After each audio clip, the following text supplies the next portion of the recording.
नमस्कार। राज्यसभा के चुनाव रोचक हुए जा रहे हैं और आज मैं बात जो करने जा रहा हूं वो राजस्थान के जो राज्यसभा चुनाव हैं, जो वहां की 3 सीटें हैं उनके बारे में। अब वैसे तो अगर सामान्य गणित देखें तो जो विधानसभा में 75 का आंकड़ा है वो सिर्फ भारतीय जनता पार्टी के पास है, 72 उनके अपने, और राष्ट्रीय लोकतांत्रिक पार्टी जो हनुमान बेनीवाल की है उसको उनके 3 मिलाकर 75, 72 3 75, और जो 125 बचता है वो 107 कांग्रेस के बाद 13 निर्दलीय और सब विधायक मिलाकर कुल मिला के वो कांग्रेस के पाले में जाता है। तो अगर ऐसे देखें तो बहुत साफ सी बात है कि जो कांग्रेस के दोनों राज्यसभा प्रत्याशी हैं वो चुन लिए जाएंगे और भारतीय जनता पार्टी को सिर्फ एक सीट पर कामयाबी मिलेगी। लेकिन ये तो सीधा सीधा हो गया, लेकिन राजनीति में सीधा सीधा तो कुछ होता नहीं है, गणित होती है, गुणा होता है। और उस गुणा गणित में यह है कि गुजरात के बगल का राज्य है, गुजरात से सटा हुआ राज्य है, इसलिए गुजरात जैसा असर राजस्थान पर भी हो सकता है क्या, यह आशंका जयपुर में एकदम हवा महल की हवा की तरह निकल रही है। और उसी आशंका की वजह से कांग्रेस ने अपने सभी विधायकों को एक होटल में अब टिका दिया है। कल रात को उनसे मिलकर अशोक गहलोत लौटे तो बड़े आश्वस्त दिख रहे थे, लेकिन उस आश्वस्ति में कई लूप होल्स हैं। अब एक लूप होल तो ये कि उन्होंने जो 75 में से जो 3 आरएलपी के थे, हनुमान बेनीवाल वाले, उनको भी अपने पाले में करने का एक प्रयास किया और अपने लोगों से, चूंकि अशोक गहलोत जी वो जबरदस्त है, राजनीति में तो बड़े खिलाड़ी हैं, और उन्होंने एक हवा उड़वा दी कि राष्ट्रीय लोकतांत्रिक पार्टी के जो 3 विधायकों वाली पार्टी है वो कांग्रेस के साथ आएगी।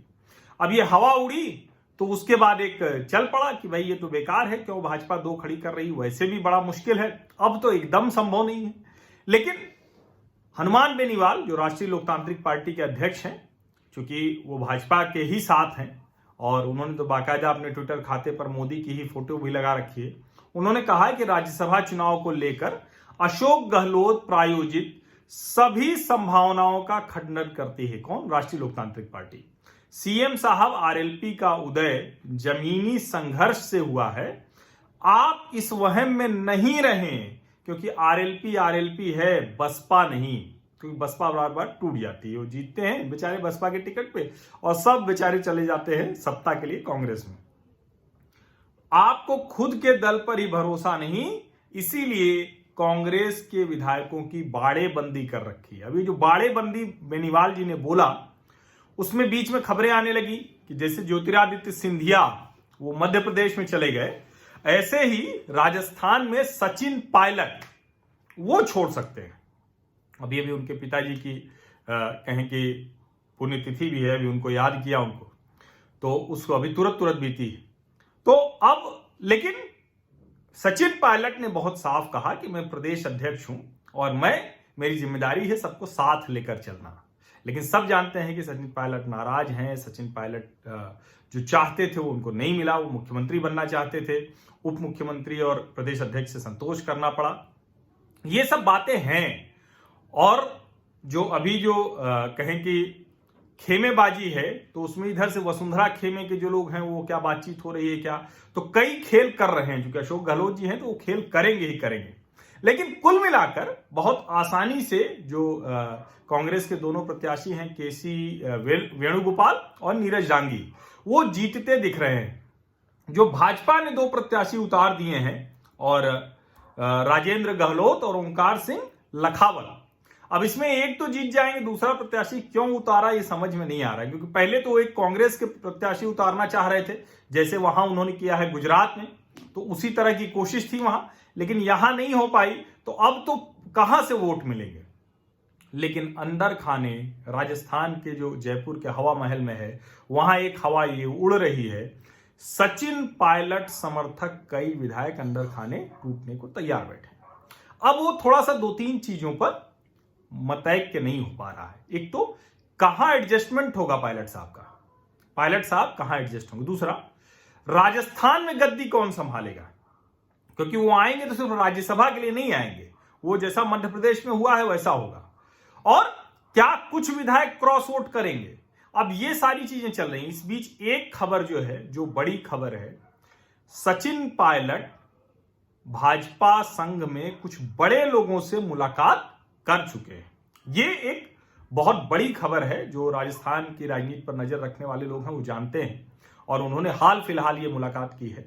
और इसके बाद ये कहा जा रहा है कि हो सकता है कि फैसला ले लें। हालांकि सचिन पायलट बहुत आशंकित हैं, लेकिन जिस तरह से अशोक गहलोत लगातार कर रहे हैं, अभी उन्होंने एक ऐसे ही एक साक्षात्कार में कह दिया कि हमारे समय में तो बड़ी रगड़ाई होती थी, अब तो आला कमान किसी की रगड़ाई नहीं करता है, वो केंद्रीय मंत्री बना दिए जाते हैं, प्रदेश अध्यक्ष बना दिए जाते हैं, पहले ऐसा नहीं होता था।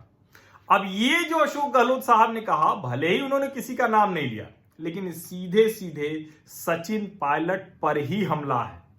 और अगर सचिन पायलट इसको मानेंगे, और चूंकि ये इतना भयानक दोनों के बीच चलता है कि आपको याद होगा कि वो जो पर्यटन मंत्री हैं विश्वेंद्र सिंह, जो उनके बेटे ने तो साफ साफ कह दिया कि पूरा का पूरा पर्यटन विभाग ही नाकारा है, किसी काम का नहीं है वो, उसको उन्होंने कहा कि वो एग्जिस्ट ही नहीं करता है, ऐसा विभाग है।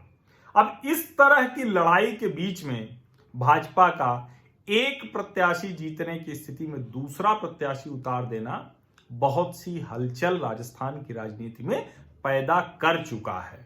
अब निश्चित तौर पर कुछ ही दिन बचे हैं, चुनाव होंगे, कौन जीतेगा, मैं बार बार कह रहा हूं कि अगर सामान्य आंकड़ों को देखें तो कांग्रेस के दोनों सांसद जीत जाएंगे, केसी वेणुगोपाल और नीरज नागी। भाजपा का एक प्रत्याशी जीतेगा, राजेंद्र गहलोत और ओंकार सिंह लखावत हैं, तो राजेंद्र गहलोत ही जीतेंगे। ये कुल मिला के एक स्थिति, मतलब एक ही प्रत्याशी भाजपा के जीतेगा। लेकिन अगर मान लीजिए कि जिस तरह की लामबंदी हो रही है, जिसको एक शब्द इस्तेमाल किया है हनुमान बेनीवाल ने, बाड़ेबंदी, तो एक बाड़ेबंदी तो यह है कि अपने लोगों को बांध के रख लो एक होटल में, दूसरी बाड़ेबंदी यह है कि दूसरे लोगों को पकड़ के ले आओ। अब वो कितना ज्यादा था कि जो सचेतक हैं कांग्रेस के, उन्होंने बाकायदा डीजीपी को चिट्ठी लिखी है और कहा है कि इस बात की जांच की जाए कि भारतीय जनता पार्टी धनबल बाहुबल जैसे भी करके वो निर्दलीय विधायकों को डरा रही, खरीद फरोख्त का खेल चल रहा है, यह भी कहा जा रहा है। जो वसुंधरा समर्थक विधायक माने जाते हैं ओम प्रकाश हुड्डा, वो कांग्रेस के साथ जाते दिख रहे हैं। तो ये कुल मिला की स्थिति है। और जैसे मध्य प्रदेश में था कि जब तक कांग्रेस की सरकार थी तब तक निर्दलीय सारे उनके साथ थे, कमलनाथ जी के साथ। जैसे ही सरकार जाने का हुआ, सारे के सारे निर्दलीय शिवराज जी के साथ चले गए। तो ये एक खेल है। अब जैसे एक तरह से अगर कहें तो गुजरात में तो लगातार विधायक टूट रहे हैं कांग्रेस के, अभी 3 विधायक टूट चुके हैं। अब देखिए क्या होता है, किस तरह की स्थितियां होती हैं। लेकिन कुल मिलाकर स्थिति यही है कि सीधे सीधे जो दिखता है वो राजनीति में कम होता है, और सामान्य स्थिति में केसी वेणुगोपाल, नीरज डांगी राज्यसभा सांसद बन जाएंगे, एक भाजपा से सांसद बन जाएंगे, ये स्थिति है। लेकिन अगर अंदर खाने कुछ नई तरह की राजनीति हो रही है, खिचड़ी पक रही है, तो वो कुछ और भी समीकरण दे सकती है। क्योंकि ओवरऑल भारतीय जनता पार्टी राज्यसभा चुनावों में अपनी बढ़त के लिए हर संभव कोशिश कर रही है, साम दाम दंड भेद। बहुत बहुत शुक्रिया आप लोगों का इस बातचीत में शामिल होने के लिए, और ऐसी बातचीत में छोटी छोटी करता रहूंगा आप लोगों से, आप लोगों को जानकारी देता रहूंगा। तो आप अगर मेरे सामाजिक परिवार का हिस्सा नहीं है तो सब्सक्राइब जरूर कर लीजिए मेरा चैनल, नोटिफिकेशन वाली घंटी दबा दीजिए, जिससे आपको समय से खबरें मिलती रहें। बहुत बहुत धन्यवाद।